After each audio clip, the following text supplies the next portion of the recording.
Hello বন্ধুরা। তো যাই হোক, মিতুর শরীর একটু দুর্বল, একটু উইক। তার কারণ হচ্ছে যে সর্দি লেগেছে। আর সর্দিতে কি বলবো, কোথাও যাওয়ার ইচ্ছা থাকে না, এটা স্বাভাবিক। তো এবার বিষয়টা হচ্ছে যে সর্দি, কিন্তু ওকে সর্দির মধ্যেও আমি ওকে বলছি যে সর্দি তো কমে যাবে 2-1 দিনে, কারণ ওষুধ খাচ্ছে। আর একটা নতুন করে প্ল্যান করলাম যে কাছে পিঠে ঘুরে আসলাম সবাই মিলে, এবার একটু দূরে যাব। তো ছেলেরও মোটামুটি, ছোটো ছেলেরও সুস্থ হয়ে যাচ্ছে কয়েকদিন পরে, সুস্থ হয়েই গেছে প্রায়। তো এবার ভাবছি যে একটু দূরে, একটু পাহাড়ে বা একটু, মানে প্ল্যান করছি কোথায় যাব, শুধু প্ল্যানটা করছে পাহাড়ে যাব না সমুদ্রে যাব। তো এই ঠান্ডা সমুদ্র। হ্যাঁ, এটাও একটা বিষয়। কিন্তু ও না, মিতু হচ্ছে যে কিছুতেই যেতে যাচ্ছে না। এখন কেন যেতে চাচ্ছে না আসলে সেটা আমি জানি না। সর্দি তো ঠিক আছে, আজকেই যে প্ল্যান করছি আজকেই যাব, এটা কিন্তু এমনটা বিষয়টা নয়। আমরা কিছুদিন পরে যাচ্ছি, ওর শরীর সুস্থ হবে, ছোটো ছেলের শরীর সুস্থ হয়ে যাবে, তারপরে আমরা বাইরে বেরিয়ে যাব। কিন্তু ও কিছুতেই হচ্ছে যে বিষয়টাকে মানে বলছে যে না না না না। এখন কেন মানছে না, কেন ও যেতে যাচ্ছে না, সেটাও মানে কি আমি বুঝতে পারছি না। ওর মুখেই শুনে নেওয়াটা বোধহয় একটু বেশি ভালো হবে। তো যাই হোক, চলো ওর মুখেই তোমরা বিষয়টা শুনে নাও, ও কেন যেতে চাচ্ছে না। এই ঘুরতে আবার কে না চায়, ঘুরতে আবার কে না ভালোবাসে আজকাল। তো বরের কাছে শুনলে যে ঘুরতে যাওয়ার একটা প্ল্যান। তো সত্যি কথা বলতে আমার যাওয়ার একদমই ইচ্ছে নেই। একে তো শরীর ভালো না, তো ও বলছিল যে শরীর ভালো না তোমার কি এখনই যেতে বলছি। আসলে এই ঠান্ডার মধ্যে বাচ্চা কাচ্চা নিয়ে কোথাও যেতে ইচ্ছে করে না। হ্যাঁ, একদিনের জন্য ঘোরাঘুরি করব, দুদিনের জন্য ঘোরাঘুরি করব, সেটা মানি। কিন্তু আসার পরে ওদের যে শরীরটা খারাপ হয়, তারপরে রাতের পর রাত আমার যেভাবে জাগতে হয়, যেভাবে ওরা খ্যান খ্যান খ্যান খ্যান করে, তারপরে তো একটা প্রবলেম আছে যে দুই ভাইয়ের মধ্যে কেউ ওষুধ খেতে চায় না। তে যতই ওদের শরীর খারাপ হোক, যতই যাই হোক, ওরা ওষুধ খাবে না। ওষুধ খেলেই ওরা বুঝতেই পারছো উল্টি করে দেয়, যার কারণে আমার মানে প্রচণ্ড খারাপ অবস্থা হয় যখন ওদের শরীর খারাপ হয়। সেই দিক দিয়ে ভেবে চিন্তে আমি ভাবছি যে না, এখন অন্তত পক্ষে 2-3 বছর আমার যে ইচ্ছেগুলো, আমার যে স্বপ্নগুলো, ঘুরতে যাওয়া, আমার যত ইচ্ছে আকাঙ্ক্ষা সমস্ত কিছুকে ধামা চাপা দিয়ে রেখে দেই। ওরা একটুখানি বড় হোক। কিন্তু আবার তোমাদের দাদাভাই বলে ওরা যখন বড় হয়ে যাবে তখন আবার ওদের স্কুল টিউশন, ওই জন্য কিন্তু আর তুমি তখনও যেতে পারবে না। তখনও কিন্তু তোমাকে ওই ঘরবন্দি হয়েই থাকতে হবে, যেহেতু এখন যেতে পারছো না। তো আমি বললাম যে থাক, তখন যখন ওদের স্কুল কলেজ তো একদম সারা বছর যে চলবে তা তো না। যখন ওদের ভ্যাকেশন হবে তখন ঘুরতে যাবো না। তো যাই হোক, এই নিয়েই 7-5 ওকে আমি বোঝাই, ও আমাকে বোঝায়, যার ফলে কিন্তু আলটিমেটলি তোমাদের দাদাভাই জিতেছে। ওই বলছে আমাকে চলো এখন যাই।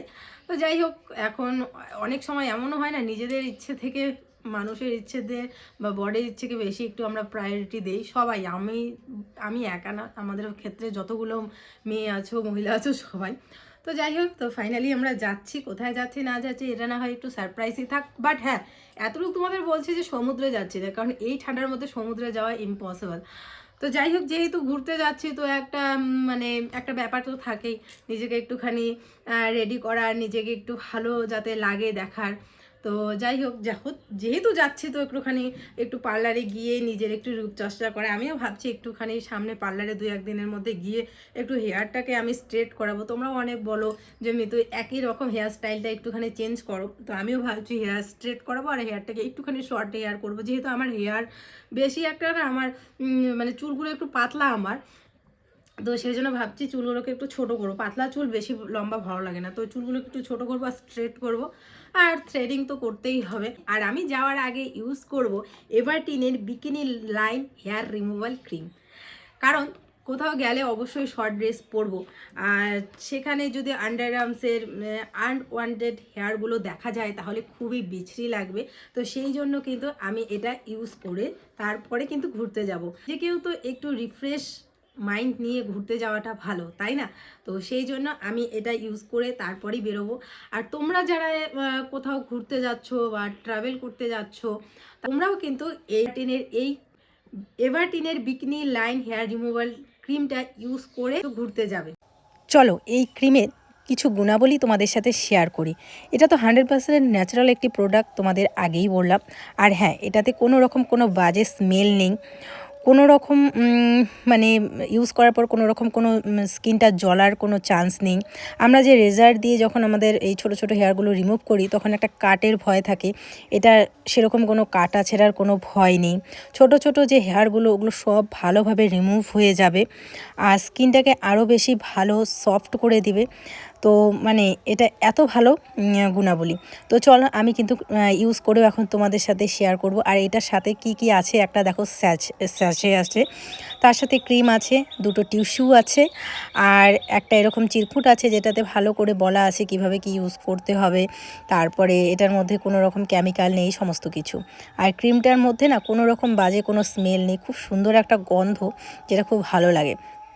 তো চলো, এই দেখতেই পারছো হেয়ারগুলো কতটা গ্রোথ হয়েছে। আমি এটার মধ্যে ইউজ করে দেখাচ্ছি। আর একটা এটার সবথেকে ভালো গুণ কী বলো তো, এটা খুব কম সময়ে হয়ে যায়। তোমরা তো জানোই আমি কতটা ব্যস্ত থাকি সারাদিন, 2 বাচ্চা নিয়ে, সংসারের কাজ কর্ম সমস্ত কিছু নিয়ে আমি একদম নাজেহাল অবস্থা, নিজেকে সময় দেওয়ার মতো সেরকম সময়ই পাই না। তো এটা একদিক ভালো কি বলো তো, মাত্র 5 মিনিটে বন্ধুরা, মাত্র 5 মিনিটে আমাদের যে আনওয়ান্টেড হেয়ারগুলো সব খুব ভালোভাবে রিমুভ হয়ে যায়। টিস্যুগুলো জলে দিতেই কি সুন্দর করে দেখো খুলে আসে, এটা আমার কাছে বেশ মজা লাগে আর বেশ ভালো লাগে। তো দেখো আমি এটাকে সুন্দর করে টিস্যুগুলোকে জলের মধ্যে দিয়ে ভালো করে ইসে করে নিলাম। তারপর আবার একটুখানি হাতেও ভাবলাম যে হাতের মধ্যে অনেক লোম হয়েছে, হাতেরগুলো ভালো করে আমি রিমুভ করে নিই। তো হাতে পায়ে সব জায়গায় ভালো করে আমি ক্রিমটা লাগিয়ে তারপরে তোমাদের সামনে একদম রেজাল্টটা তোমরা নিজেরাই দেখতে পারবে কত সুন্দরভাবে আমার এই হেয়ারগুলো, আমার হাতের হেয়ারগুলো দেখতেই পারছো অনেক ছোট ছোট, কিন্তু এই ছোট ছোট হেয়ারগুলো এত ভালোভাবে রিমুভ হয়ে যাবে কি বলবো আর। তো চলো দেখো বন্ধুরা, 5 মিনিট হয়েই গেল আর এখন আমি ভালো করে এটাকে রিমুভ করে দিচ্ছি। এই দেখো সেটা দিয়ে ভালো করে টান দিলেই এই দেখো হেয়ারগুলো কি সুন্দরভাবে রিমুভ হয়ে যাচ্ছে। তারপরে যে টিস্যুটা আছে সেই টিস্যুটা দিয়ে ভালো করে মুছে নেব। তো দেখতেই পারছো কত সুন্দরভাবে রিমুভ হয়ে যাচ্ছে। তোমরাও অবশ্যই বন্ধুরা ইউজ করবে, খুবই ভালো আর ন্যাচারাল প্রোডাক্ট। আর আমরা কে না চাই বলো তো, এই ভেজালে যুক্ত দুনিয়াতে ন্যাচারাল প্রোডাক্ট কে না চাই, আমরা সবাই চাই একটা ন্যাচারাল প্রোডাক্ট। তো সেটাই আমি তোমাদের সাথে শেয়ার করলাম। অবশ্যই ডেসক্রিপশনে আছে এই প্রোডাক্টের লিঙ্ক, তোমরা ইউজ করবে তাহলে একটা খুব ভালো রেজাল্ট পাবে। আর অবশ্যই আমাকে কমেন্ট করে জানাবে যে দিদিভাই মানে কীরকম রেজাল্ট পেলে না পেলে। দেখো হাতের আমার লোমগুলো কত ছোট ছোট, কিন্তু তবুও খুব সুন্দরভাবে রিমুভ হয়ে যাচ্ছে। তারপরে যখন টিস্যুটা দিয়ে আমি মুছবো না, খুব সুন্দর একটা গ্লেজ আসবে আমার হাতের মধ্যে, মানে স্কিনটাও সাথে সাথে আমার সফট হয়ে যায়। এত ভালো একটা প্রোডাক্ট, অনেক দিন ধরেই আমি ইউজ করি, সেই জন্য ভাবলাম তোমাদের সাথেও শেয়ার করি। এই দেখো কি সুন্দরভাবে সব ছোট ছোট হেয়ারগুলো রিমুভ হয়ে গেছে আর স্কিনটা কত বেশি সফট হয়ে গেছে, তোমরা নিজেরাই রেজাল্টটা দেখতে পেলে। তো বন্ধুরা, এবার আমি পুরোপুরি প্রস্তুত ভ্রমণের জন্য। তোমরা তো দেখলেই যে আমি কিভাবে আমার পুরো আনওয়ান্টেড হেয়ারগুলোকে রিমুভ করলাম। তোমরাও কিন্তু এইভাবে আনওয়ান্টেড হেয়ারগুলোকে রিমুভ করতে পারো ভার্টিনের বিকিনির লাইন হেয়ার রিমুভাল ক্রিম দিয়ে। তো বন্ধুরা, কিভাবে আমি ইউজ করলাম তোমরাও ঠিক সেভাবেই ইউজ করবে। আর এটা কিন্তু আন্ডার আর্মের জন্যও একদম পারফেক্ট। আর এভারটিন কিন্তু ওদের প্রোডাক্টগুলোকে মেয়েদের প্রাইভেট পার্টের কথা ভেবেই ওদের প্রোডাক্টগুলোকে তৈরি করে।